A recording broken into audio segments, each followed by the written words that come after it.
Hello po, this is Papina Matutina. Ayan. We're going to try po na gumawa tayo ng healthy water na kailangang inumin natin every day. So, ayan, try natin gumawa ng infused water. Ano lang po yan? Water with flavor.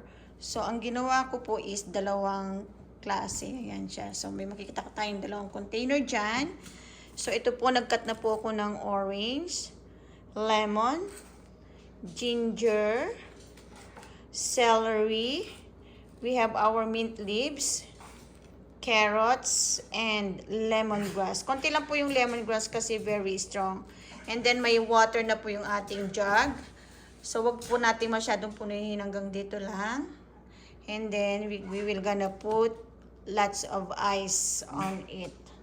So, tara, samahan nyo akong gumawa ng infused water, a healthy water living. So, ayan na nga.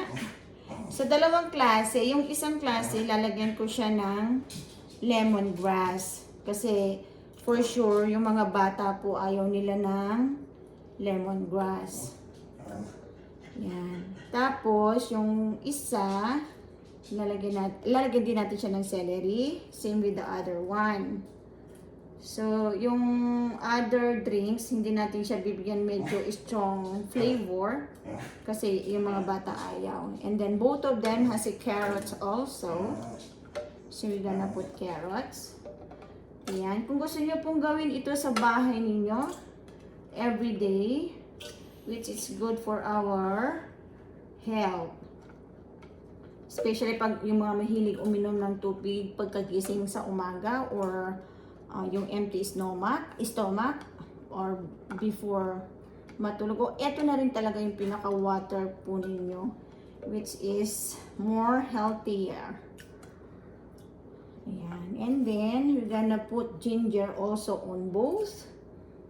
Ayan. Konti lang dito sa isa kasi meron na siyang lemongrass. So, itong dadamihan natin sa kabila. Ayan, pwede po kayong maglagay ng iba-ibang flavor. Cucumber yan. Carrots, cucumber, or blueberry, beets. Yan, beets. Yan, pwede nyo, depende po sa inyo kung ano yung gusto nyo yung pag-mix sa inyong infused water. Sa flavored water ninyo. Ayan. So, ang gandang tignan, di ba?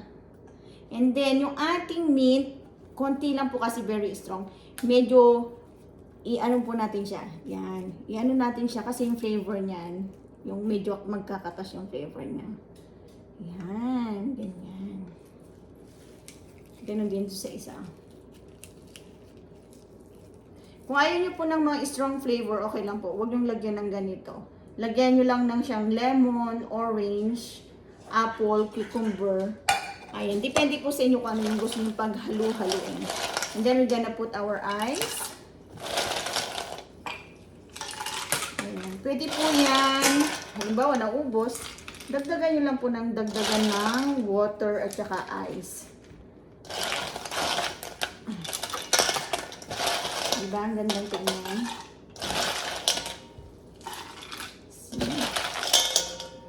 We are going to make a healthy water for our family. Yan. Yeah, instead of juice or mga cola, mga soft drinks, yan, hindi po maganda sa ating katawan. So, kailangan medyo mapili na tayo sa ating ipinapasok sa ating katawan. More healthy, mas maganda, well, malayo sa sakit. Diba? Ayan, we'll try. So, medyo i-ano lang natin ng ganyan. Ipapatry natin yan kay Mr. At tignan natin kung anong masasabi niya. Okay, bye-bye. See you later after a few minutes. So, tignan nyo ang itsura ng ating infused water. Diba? Ang ganda ng color. At the same time, healthy pa. Right? So, yan. Kung meron po kayong chalk, pwede nyo pong isulat yung flavor dito. Kung ano yung mga flavor na nilagay nyo, ingredients na nilagay nyo rito. So, yan. Mamaya papatsukin natin yan kaunti kay Kaindoy. So, ayan. Kukuha na tayo ng water. Infused water natin. Ayan. Papainom natin kay Kaindoy. Refreshing. Especially sa summer, napaka-refreshing din po siya. Refreshing. It's good. Nalalasahan ko yung mint. Wala pa yung lasa ng lemon tsaka orange niya. Oo, yung mint pa lang ang nalalasahan ko. Okay. Hanggang mamaya yan, lalabas na yung flavor nila. Pero, mas maganda yung ganyan na ating iniinom everyday. Yung ganyang klase, infused water. Very refreshing din siya. Especially dyan sa Pilipinas. Mainit ang panahon.